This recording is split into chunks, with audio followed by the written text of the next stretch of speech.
Assalamualaikum warahmatullahi wabarakatuh. Perkenalkan, nama saya Ulan Zahara Dan saya Puspita Aina Mentari. Dan kami di sini dari kelompok 3 akan membawakan materi kami yang berjudul Perkembangan Remaja. Perkembangan remaja. Seperti yang kita ketahui, masa remaja adalah masa peralihan di antara masa kanak-kanak menuju masa dewasa. Pada pokok pembahasan ini, kami akan membawa 5 materi yang bersangkutan. Yang pertama adalah perkembangan fisik remaja.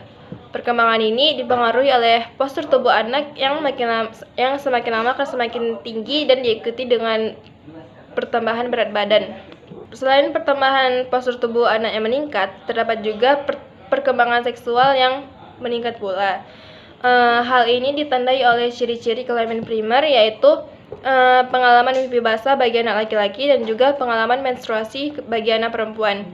Adapun ciri-ciri kelamin sekunder yaitu tumbuhnya bulu-bulu pada seluruh tubuh, merendahnya atau memberatnya suara seorang anak, tumbuhnya zakun pada anak laki-laki, dan berkembangnya payudara serta pinggul bagi anak perempuan. Adapun faktor-faktor yang mendukung pertumbuhan fisik yaitu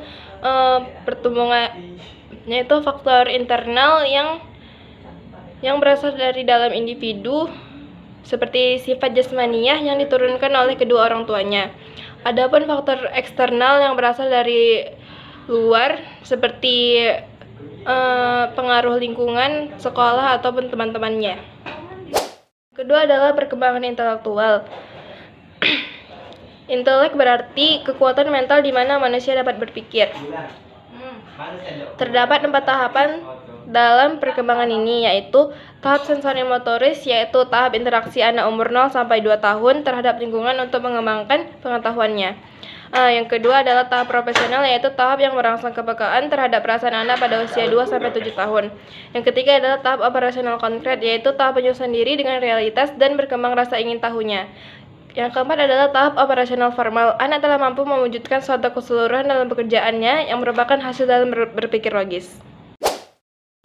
Yang ketiga adalah perkembangan emosi. Goleman mendefinisikan bahwa emosi merujuk pada makna paling harfiah yang diambil dari Oxford English Dictionary, yang memaknai emosi sebagai kegiatan atau pergolakan pikiran, perasaan, nafsu, setiap keadaan mental hebat yang meluap-luap. Lebih lanjut, ia mengatakan bahwa emosi merujuk kepada suatu perasaan dan pikiran yang khas, suatu keadaan biologi dan psikologis, serta serangkaian kecenderungan untuk bertindak. Adapun bentuk-bentuk emosi yaitu amarah, kesedihan, takut, kenikmatan, cinta, terkejut, jengkel, dan malu. Perkembangan bahasa. Bahasa merupakan alat komunikasi yang digunakan oleh seseorang dalam pergaulannya atau hubungannya dengan orang lain. Tahap-tahap perkembangan bahasa antara lain: 1. Fonologi, berkenaan dengan bagaimana individu memahami dan menghasilkan bunyi bahasa. 2.